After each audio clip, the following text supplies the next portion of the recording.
Keeping venomous reptiles is an unforgiving hobby, requiring proper training and lots of experience. One simple mistake can be the difference between life and death. Remember, the most venomous snake in the world is the one that just bit you. There are no venomous snakes with training wheels. Just because you see viperkeeper handle snakes a certain way does not mean you should try it too. Okay. For those of you who don't know and don't visit my Facebook page, the other night I was transferring one of the popcorn cobras, also known as Naya sumatranus, equatorial spitting cobra, from one bin to another, and I had on my normal glasses, and I just hooked it from its cage here and dropped it in a already pre-prepared bin right next door. In that short distance, it hooked up, hung on the hook, and spat right on my glasses, and some spatter got into my eyes, and I spent the evening in the emergency room getting my eyes flushed out. All is well. Prompt flushing with saline is the proper medical course, and then of course following up with an ophthalmologist so they can, do the routine testing of your eye surface with their slit microscope and some fluorescein to help bring out any defects. Fluorescein is a fluorescent dye. They use UV light, and any sort of damage shows up very brightly. Fortunately, there was no damage. Everything's healed up, but it just goes to show you that accidents can happen anytime. I'm changing my protocols. I'm using safety glasses that really do protect. I've got a full face shield on order, but for now life must continue, and we must move it. So I'll show you exactly what happened, and hopefully it won't happen again. But with these guys, they just love to wreak havoc. So all I basically did was like that, and hooked the little blighter up, and in that amount of time he looked up at my face and spat directly in it. Fortunately, he was over the new bin, and all I had to do was that, and run out and start flushing my eyes out under the faucet. It doesn't take much time for crap like that to happen. It does. It's not a big deal.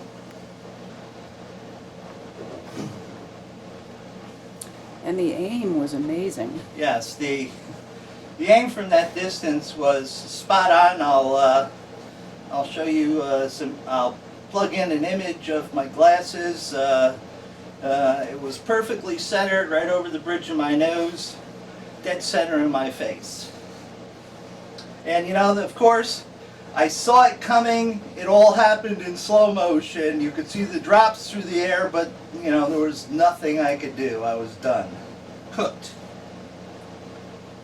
Certainly it was one of the more painful things that I've endured. The proteins in the venom essentially chew up the lubricants that keep your eyelids and your eyeball living in harmony. And without that lubricant, it felt like the underside of my eyelids were the hook side of a Velcro pad, and every time you blinked, it ripped your cornea. So I assure you, it was not pleasant. One funny thing did occur is after, you know, all the pain diminished and things were starting to get back to normal, the swelling of my eye, because of the incident, my nearsightedness virtually went away. I could see close up better than I could before the accident, but now my eyes are returning back to normal. You know, who knows if it was just the swelling? It probably was, but this is why scientists are working with these animals so they can see what different compounds are in the venom.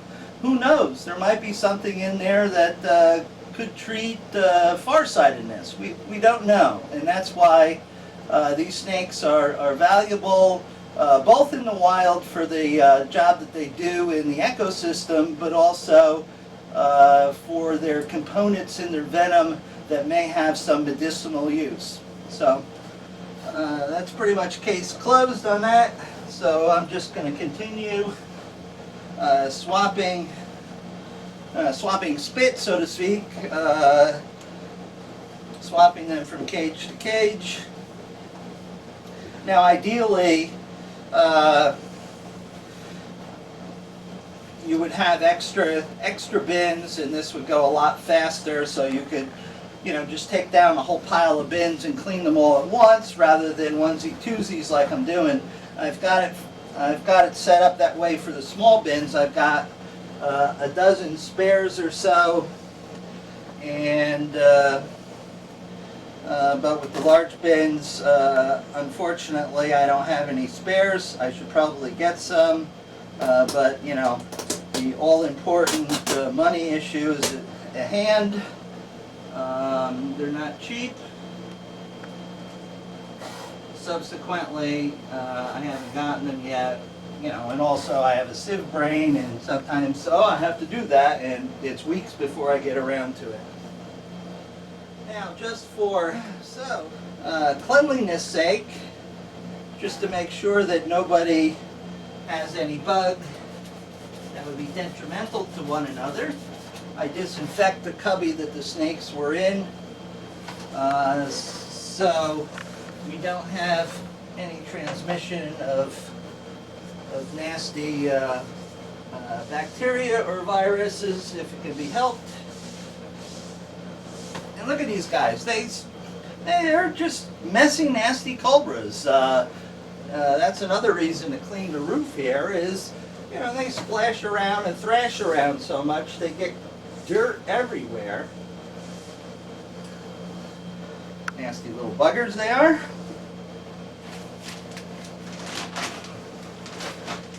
So I'm using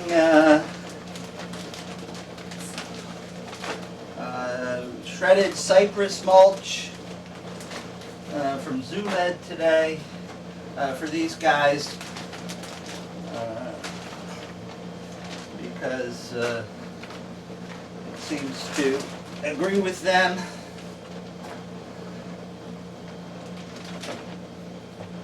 And it's what I have handy at the moment. Okay, so those two guys are done. Now this little bugger has just shed, so we'll peel his label. This little label's got birth date, sex, everything else on it, just so we can keep track of that particular animal. These are CITES 2 animals, so if I wanted to export these or send them out of the country to whomever, having this data would be important to put on the export forms to make U.S. Fish and Wildlife, as well as whatever agency in the other country is, so they don't go spastic and think that these are wild-caught animals, which they're not. So, okay, here we go with this little blighter. Yeah, mother. Oh, wait. I don't know, pause here for a second, because I've got to get a water dish for them. Now I don't go and visit these guys as often as I do the non-spitting animals. I'm not terribly fond of spitters. Black Beast is an exceptional one. But other than that, I don't mess too much with Scarlet. I don't mess too much with these guys, so I like to put a water dish in there, and this way they can drink whenever they want, and I don't have to go in there and spray them back. Okay, here we go. No, I don't have anything to eat. No, I don't have anything to eat. Yes, I know. I'm bad today, huh? Look at you, you little toad. You're getting quite big. You guys are getting too big for this. No, don't bite the hook. Come on, we're just going next door. Yeah, I know. I know, life's a bitch. There you go.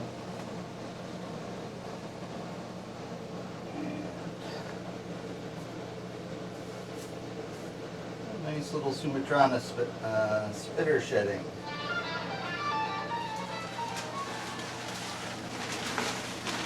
After I'm done changing the substrate, they'll be up for a feed.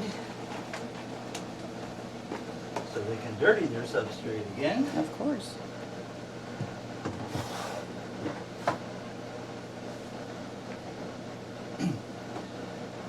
The problem with putting water dishes in there, I always put them in the front corner, but by the time even in 24 hours lapses, they've got it moved to the back and it's full of substrate. So it's like, yeah, why bother?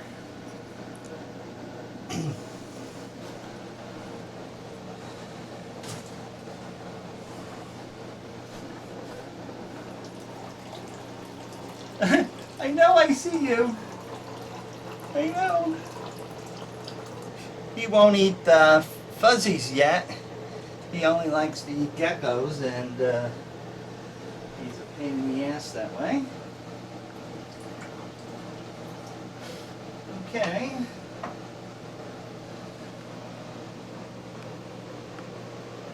Okay, I guess everything's ready. Let me grab the hook.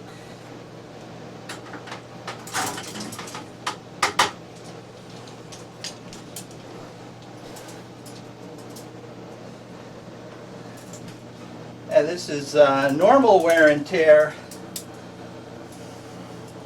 Unfortunately, if you're going to use Clorox, any generic bleacher, it will find little holes in the plating on the steel and will start to eat it.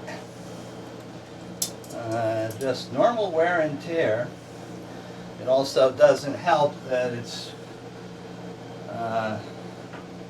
made in Pakistan, you know, that Neanderthalic country in the South Asia region.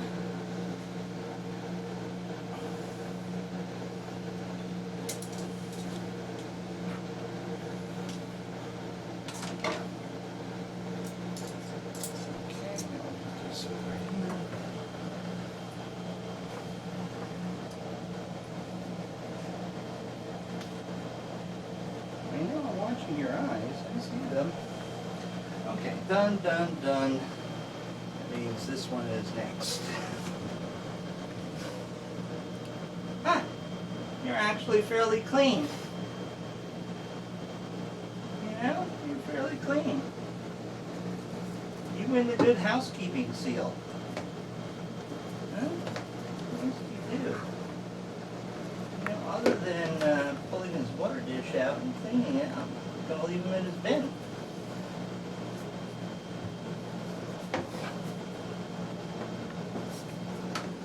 You know, if they really make a mess of their bin before scheduled cleaning,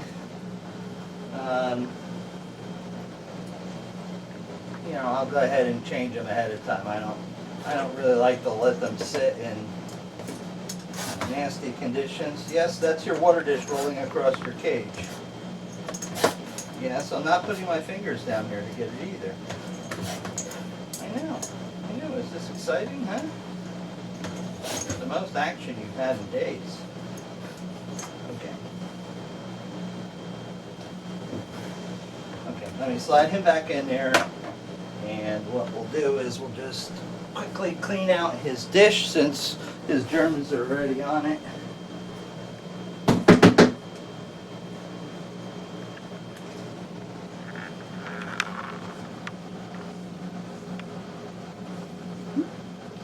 And give it back to him.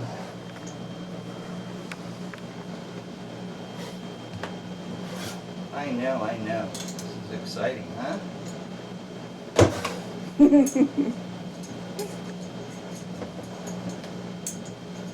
Well, spitters are notorious, as well as, any cobra, if you're definitely opening yourself up for a bite by opening them with your fingers or closing them with your fingers, which I do, I must admit, fairly often. It's funny, this one doesn't want anything to do with me. He doesn't want to piss me off, so I don't give him anything to eat. Okay, so what we will do is we will try to carefully and quickly move him up here. So we just follow our basic plan of action here. And now I'll clean this cubby out. Now they can spit through air holes on the side of the cage or tub. They've also are not good to keep in screened top aquariums, because guess what? They can spit through those. Oops, sorry, spider. I try to leave spiders where I find them. Occasionally I don't see them until after I've swept them free, because it's a natural form of insect control for the room.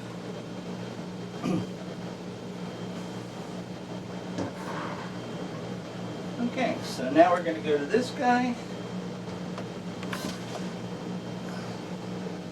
Now you're messy, huh? You're messy. I'll try to also stay above its line of sight. Hey, you're going to come out and try to get me, huh? Get in there. Come on, no, I don't have anything to eat. Hey, ooh, you're nasty, huh?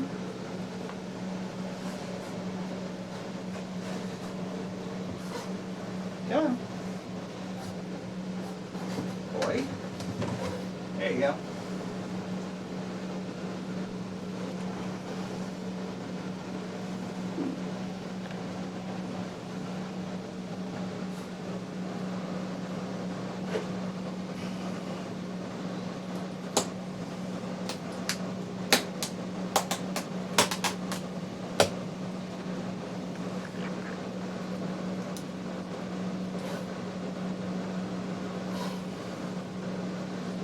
A dirty one to be cleaned. Now let's get this one ready to go.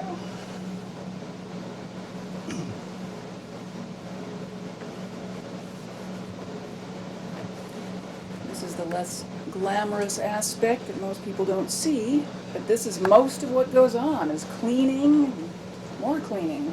Yes, exactly. You know, actually, with the number of animals that I have in the collection, I know people keep asking me. I don't know the exact number. It's somewheres in this place, in these the rooms in this house. There's probably close to 200. And then I've got probably an equal amount on loan or out at in various places around the country, either on loan for display or for breeding purposes. But you know, this is Viperkeeper's real life. He works like a dog all day long, comes home and is slave to the snakes. You know, every evening and on weekends. But It's Thanksgiving too. Well, yes, We're this is still doing this. Thanksgiving. It's really probably not good for cleaning steak bins and working with animals on a holiday like this, because I hate to have to call out one of my venom docs and disturb their holiday. So we will try to be ultra careful today in anything that we do. And certainly when the weather's bad, you don't find me in here working with the animals, because, some days it's even tough getting to the hospital without having bad or inclement weather impeding me. During Hurricane Sandy, we didn't do very much other than providing water, which we can do mostly at a distance and in a safe fashion. But there was no feeding, no handling, nothing else. Certainly no cage cleaning, because that involves generally removing the animal.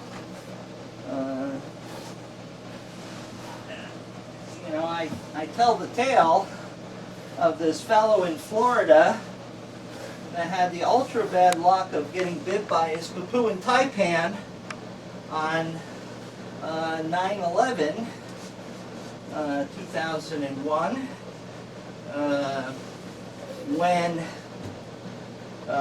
Department of Defense and the FAA shut down all the airspace in the United States. It was all a no-fly zone unless you had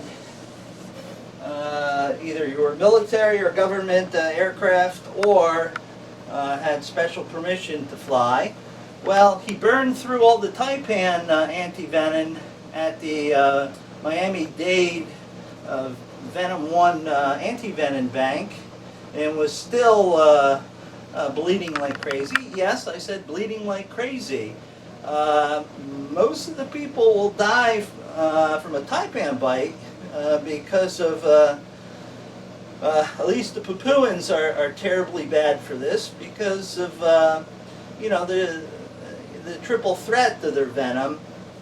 Usually it's not the pre and postsynaptic neurotoxins that kill you, it's the pro and anticoagulants in the venom that usually do the job, followed by the complication of myotoxins and all those blood breakdown products clogging your kidneys. Well, he was oozing black blood from every orifice, from what I understand.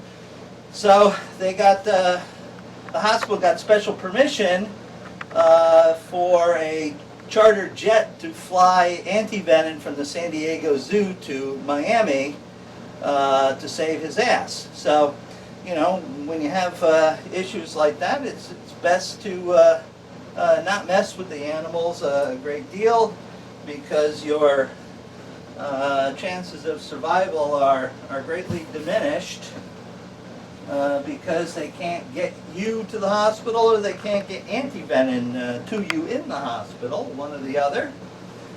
So just keep that in mind.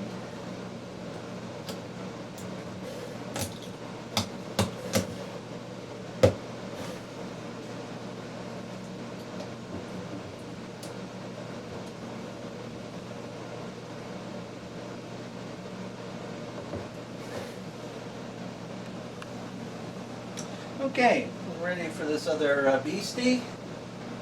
If I remember correctly, this beastie likes to come out and either go in these holes or try to go around the corner if I give him the chance. Hello, how you doing? Hi. Yes, I know. Here, go in there. Go. Go. Yes, you can poop in it. Why do you want to go that way, huh? That's not the way you're supposed to go. You're supposed to go the way that I told the people you were going to go. Okay, so that's done.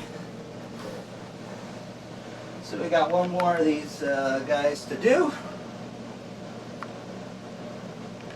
And actually, I'm thinking I'm going to probably, this is a Protobothrops xanthomelis that was sick for a while, and he's really improved a lot. He's eaten a couple of times, just shed, a nice clean shed, because I can keep the humidity way up in these, and I can personally, individually give him his attention and sort of intensive care. So he's definitely on the mend, which I'm very pleased, because this animal was born here at this at my facility, not at this particular house, but you know, I watched him being born. You know, and he's a favorite. You know, he still has a little bit of swelling around the face from whatever got him, but the antibiotic that I'm using does the trick, and he's hydrated, he's eating, so I'm going to get him to feed one more time.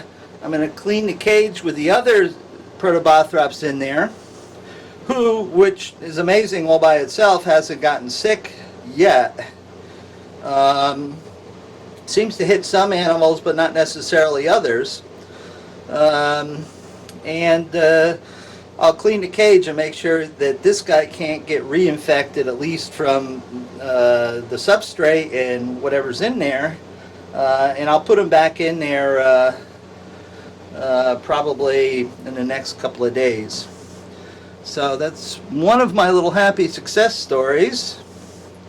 You know, from the failure of the air conditioning, I lost another pair of Protobothrops xanthomelis, tragically. You know, I was building up a group, larger group for breeding, because they're just very, very beautiful animals. They have good dispositions. You know, are just nice little pit vipers to keep. You know, they're certainly a lot more friendly than Bothrops, but just beautiful little animals. So I'm very happy that so far he looks like he's doing well.